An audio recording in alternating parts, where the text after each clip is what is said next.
The Arabian Sea is currently witnessing the most intense deployment of Indian naval warships and aircraft in a long time.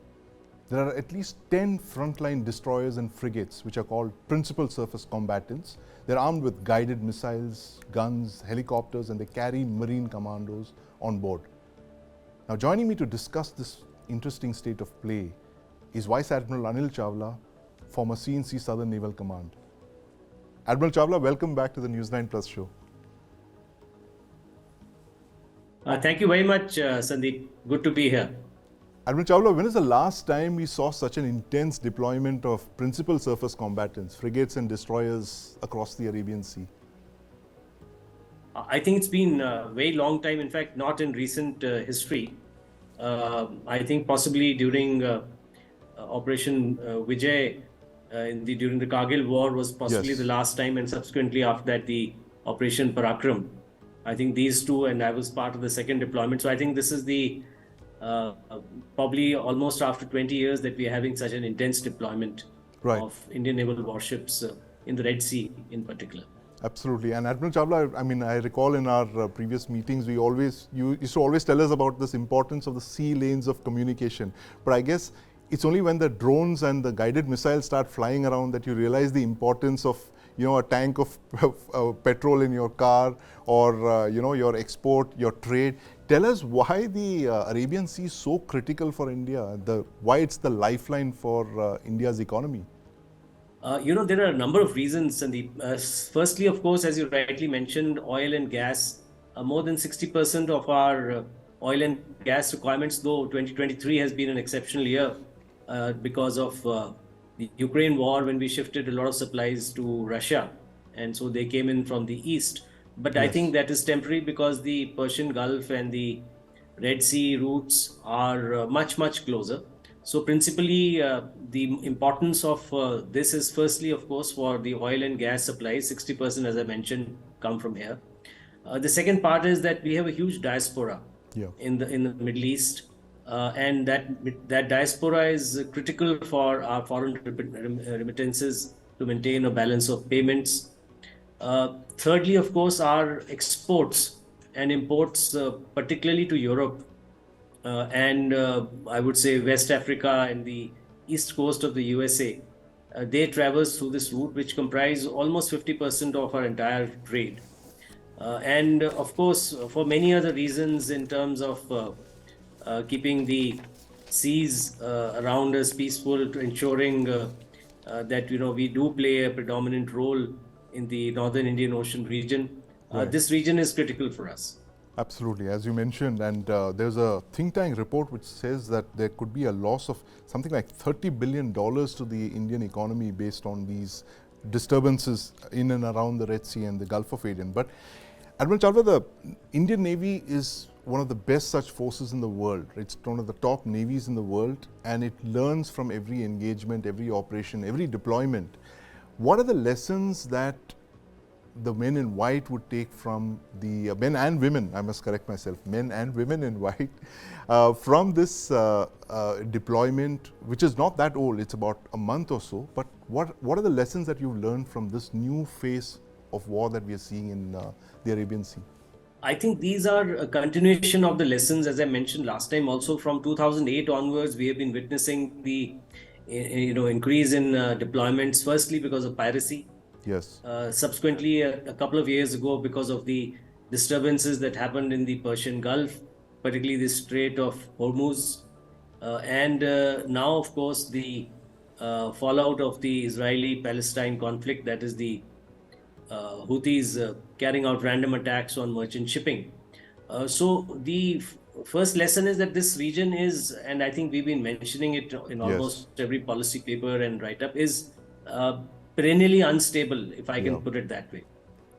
So I had mentioned in my article in Times of India of this arc of maritime instability, to our west, which starts from the Suez Canal and comes all the way through to the Strait of Bab el-Mandeb, and of course to the north, the Strait of Hormuz. So this entire area, as you see, is full of conflicts, internal conflicts, external conflicts, failed states like Somalia and Yemen. and all encompassing one of the most critical waterways of the world. So I think the prime lesson is that this area is not been stable for more than 150 years.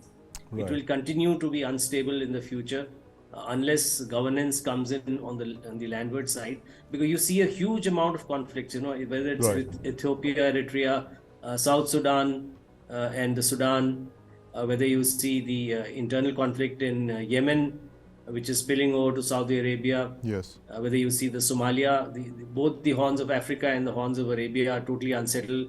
And then you have the tensions going on with Iran and the West Yes. to the north of that. And so all this makes for a heady cocktail of both state and non-state actors, for which you need to be ready You at need to all be ready. times, and you need to Absolutely. have requisite force levels and preparedness. Right, that's a big conundrum for India, isn't it, Admiral Chawla? The fact that you have an arc of instability that you so brilliantly put it, and the fact that you have to source 60% of your energy requirements from that arc of instability. It's almost Arabian Knights like kind of a dilemma there. But Anthony, you've been researching a story on the Indian Navy and the Marine Commando deployments in the Arabian Sea. You have something to ask Admiral I want to ask, Chawla. see, one reason, I was reading on this, and then I think, of course, the Indian Navy started working on escort and rescue operations, especially to prevent piracy, around 2008. Then there was a lull. Now, since December 2023, there seems to be this uptick in piracy, right? Now, a lot of people would say that that's because the US has had to redirect some of its fleet towards the Red Sea to counter Houthi attack and whatever has been happening in the Israel-Gaza conflict. Now, we've also had to do that. Now, we've deployed 10 warships, right? We can classify them as warships in that region. Now, of course, for a variety of reasons. Now, do you think that, we've also concentrated too much in that area? Do you think that we also now, is that a challenge for us? Because, not everyone has ample resources, right? We also have to distribute our resources and our naval power also. Do you think that, focusing too much on that area could be an advantage for some of our eager neighbors? I don't know if that's a question I may ask. No, I don't think that would make any difference. But overall, sustainability is an issue. Our Western neighbor is really in no position today to counter us, Yes. whether on the land or at sea. But definitely, two things come to my mind. The first is that this deployment for a long term is unsustainable. Right. Because you need a lot of resources, and the ships have to be turned around. So you need, for deploying one ship there, you need at least two more in reserve, which can go in. You have to rotate the ships. There is an expenditure of fuel, and indeed the deployments for the anti-piracy. We have had to change the types of ships that we use to make it more cost-effective, if I can put it that way. So firstly, it does impact the country's exchequer. Of course, the positive part is that it enhances preparedness of the ships. But in the long term, this is not really sustainable for any navy in the world, Right. leave alone the Indian Navy. Absolutely. And The second part, of course, is that the requirement of cooperating here cannot be more important. That's why the task forces are there, particularly from the Western countries, because each of them contributes one odd ship. So I think in the long term, it is not sustainable. In the short term, and I think it will be scaled back to one or two units once the threat subsides to some extent. Right. But more importantly, there is a requirement to cooperate with other navies, which we are doing, as I saw from the news reports, particularly in terms of sharing intelligence and information. Right. Thank you very much for your thoughts, Admiral Chawla. And that arc of instability and the 60% energy requirements, these are alarming details and figures. And you have the Indian Navy sailing into the rescue. But thank you very much for your time and your insights. And while we're concerned with the events in the Arabian Sea, we can't take our eyes off India's northeast. Over the last 3 months, the civil war in Myanmar has been raging. The ruling military junta is close to collapse and retreating from the assault of rebel groups. Myanmar is India's land bridge to Southeast Asia. We know that. Our story, the Myanmar implosion, asks whether this civil war has blocked India's land bridge. It's cut short our Act East policy. It's part of our series this year on the shadows of war, on the regional conflicts and the impact they have on India. Download our app and watch. Thanks for watching. News 9 Plus.